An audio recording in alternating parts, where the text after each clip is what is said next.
I am Julie Rubidoux. I'm an inmate at the Dakota Women's Correctional Facility.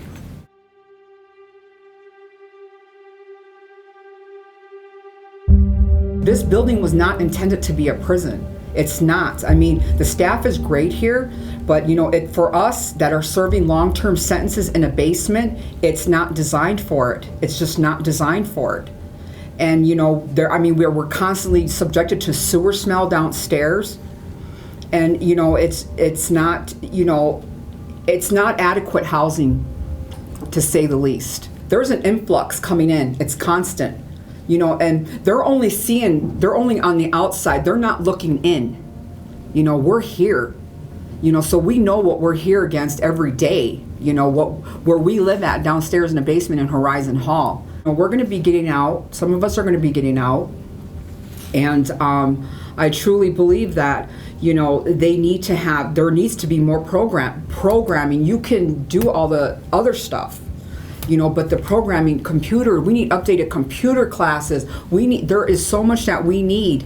We don't even work release. The men get to go out and do manpower jobs. From MRCC, when I was housed down there, we got to work at the Dakota Zoo, Salvation Army. Not here. Not here. We're serving the purpose now for economic development for southwestern North Dakota. That's what we were put here for. No one's thinking about the bigger picture. Hey, these inmates are going to be getting out. Maybe we should, do something. But it's economic development. According to the newspaper, we're one of their biggest water suppliers here. We're help paying the bill. Dental office in Bowman. You know how far that is from here? That's almost an hour and a half to go to the dentist. I mean, it's just stuff like that, it's, we need to be centrally located. We are entitled to get the same thing that the men are getting, regardless of where we're at. I'm pretty sure I'm the oldest one in here or close anyway. I am Sherry Midstock. I'm from Findlay, North Dakota. I'll be 66 years old in less than a month. I'll be close to 80 years old before I'm out or released from here. I tried to commit suicide in August of this last year. Almost made it. I was very close. I don't know, spur of the moment decision because different things have happened in my life. I killed my husband, and I don't have a clue why I thought it was the thing to do, because it wasn't. I will tell you, I killed the best person in the world. And I'm sorry for that forever and ever and ever. There really is no programming for long-term people provided here. There is very little medical. They say that there is and that they've got all these providers and stuff like that, but it takes forever to get in to see anybody. The psychiatrist you see on the TV for maybe 5 minutes every 6 months, and she provides you with all the meds that you think that you need or should have or whatever, and then you don't see them again for another 3 to 6 months. That's their on-call psychiatrist. We need to move to Bismarck.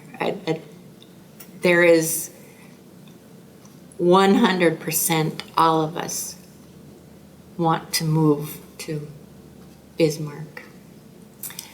And the only reason they're keeping us here is, we feel anyway, is to provide jobs for these girls.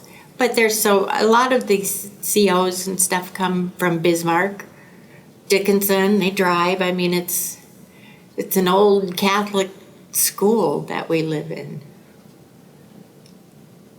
And it's falling apart because we have I live in honor dorm, and there's a hole in the wall that when it rains, water pours in on the floor.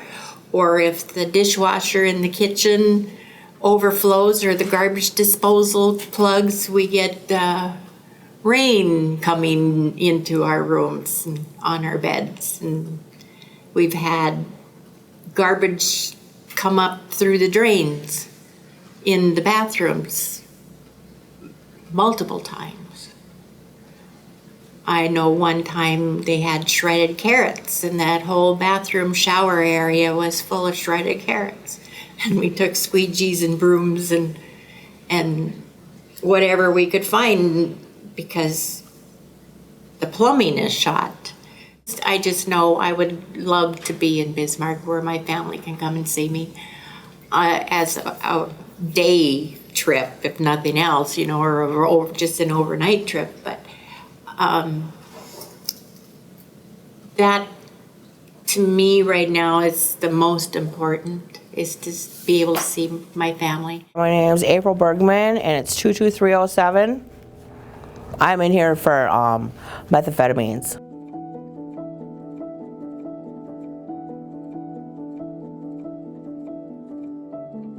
Mine's the slowest growing for cancer, lung cancer, So they said even if they don't cure it, I could live up to 10 years with treatments. I believe that the people that need painkillers should be able to receive them here. I'm not saying everybody that comes through. I'm saying people that have surgeries, the people that, if anybody else has to go through chemo, major surgeries, because the doctors wouldn't even send me here because there was no painkillers here. I know there's other people that have to go through surgeries in one form or another. I know Jada went through hip surgery, another woman went through a hysterectomy, but they come here and they're gonna give you Tylenol 3.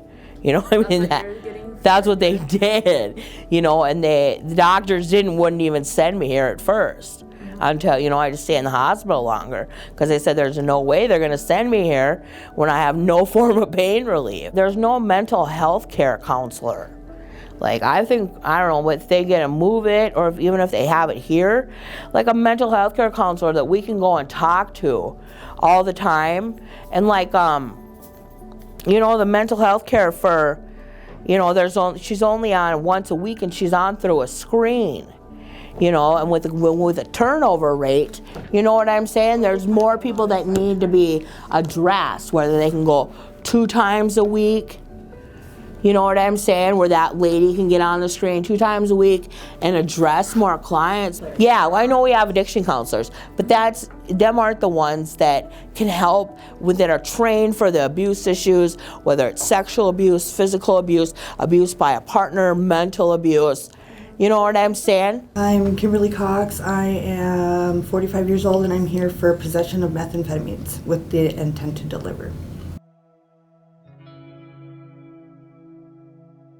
We got it good here. It's just there's some things wrong, like our room floods in one area from the kitchen breaking down, or something in the kitchen breaking down, or when it rains it comes through the wall.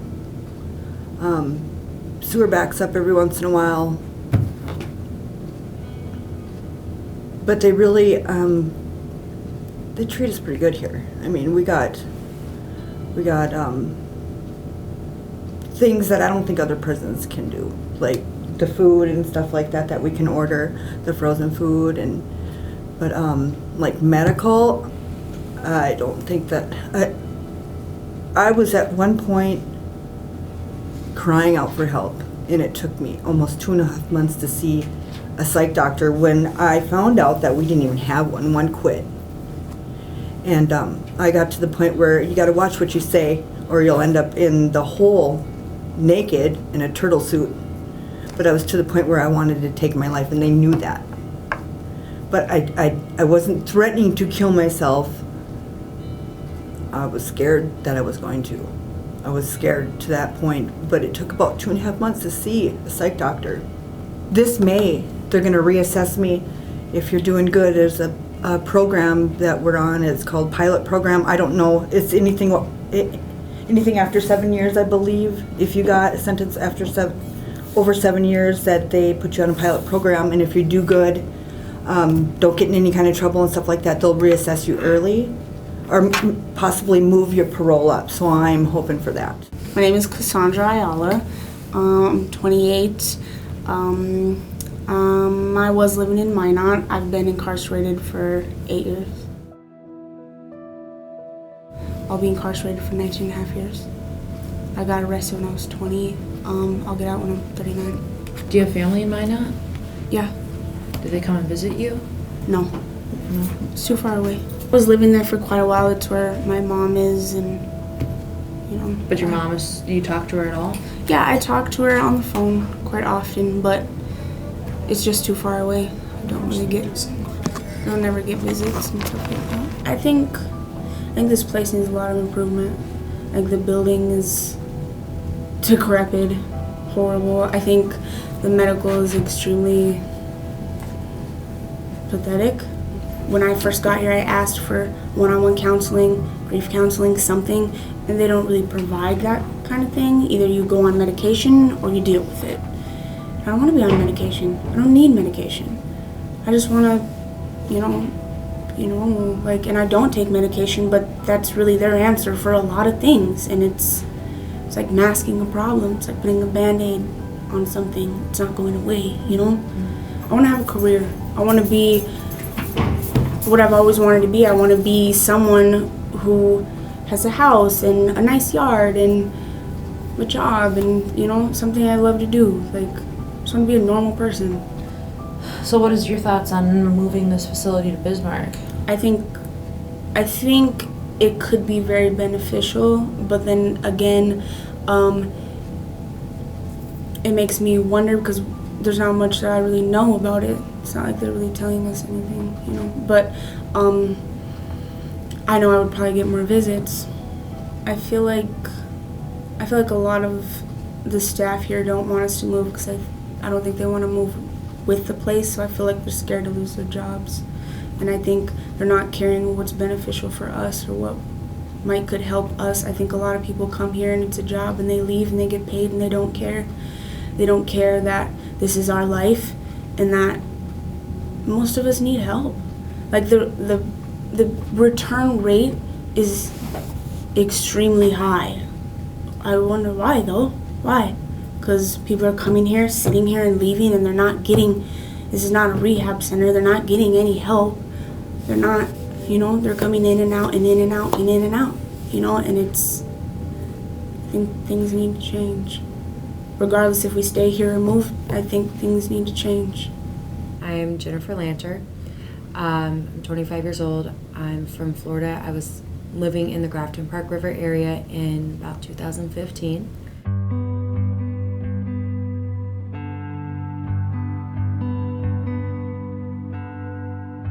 I paroled back home to Florida, violated, came back, paroled out again after I had my son, and unfortunately came back. So I'm looking at seeing parole again in May.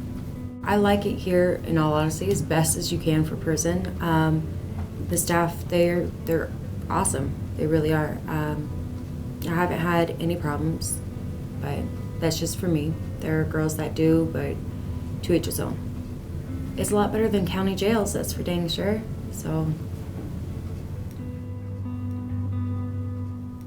I'm a welder. I do welding. I'm actually going to be looking to get out since I'll be starting fresh around the area. Hopefully I can stay out of trouble. But my goal is to start up welding again. My son is in social services in Dickinson. He's my youngest. And I'm trying to work on getting him back, but with this mess up, I don't think I'll be able to, so it's very hard. I've actually been put on IC psych. I'm on depression medications and things like that just to kind of help deal with it. But I have 6 children, so that's kind of been something I've been having to deal with. Honestly, a lot of things that need to change I have to work on within myself. I've been through the treatment programs, which have been great, but it's just me changing who I am and the things I'm used to doing. I want to be able to be sober and live a healthy life again. But until I'm able to figure out what exactly it is that keeps me relapsing, so I can avoid from doing it. But it's finding that drive again, because after everything I just kind of lost the drive to fight or do better, and it was kind of like I gave up, so I have to be able to find what's going to drive me now. Is it your son at this point? Hopefully, if I can still keep him, that's my biggest fear, is if I lose him, I'm going to downhill spiral again. So. I'm April Schmidt and I'm 23 years old. I am here for probation revocation. I was doing meth. I was smoking weed. I did pills every once in a while, but it wasn't my biggest fan. If it wasn't for this prison, a lot of people would not be here today.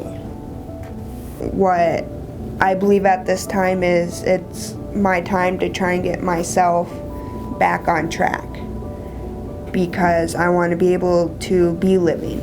I want to be able to be there for my daughter. And the only way that can happen is if I take care of myself first.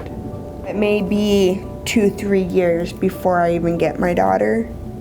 My dad has told me that we can do visitations, but it will be on their time, which is totally fine with me.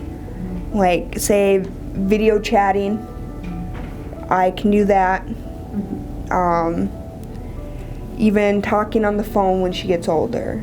Like, if they come to Fargo and I'm there, I'll be able to see her. So they're making an effort as long as I'm doing what I need to do to stay clean. The potassium is way better. I have no signs of failure anymore. Everything's been perfectly fine. Okay. And as the treatment goes, I do want to extend the treatment when I get to Fargo Center. And I will be actually getting a place in Fargo and starting a life in Fargo. I'm going to continue going to NA. I'm going to continue going to AAs.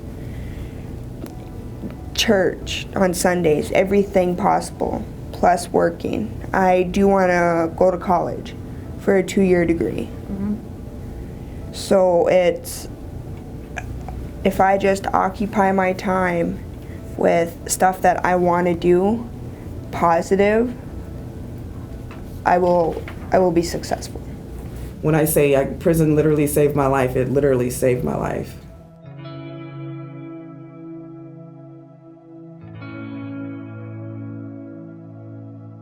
I do believe that everything in life happens for a reason, and had I not come to prison, like, my life would have, God knows what, prison literally changed my life, because the first time I came, I found out I had cancer. I would have never found out I had cancer had I not come to prison, because I wasn't going to the doctor regularly. I wasn't taking care of myself. So, it's like literally prison saved my life. This is my 3rd time back, and over the last 5 years, I've been here the most. I've been, it's not really that bad here. To me, my personal relationship with like the staff or whatever, it's very respectable. They're very understanding, they're concerning.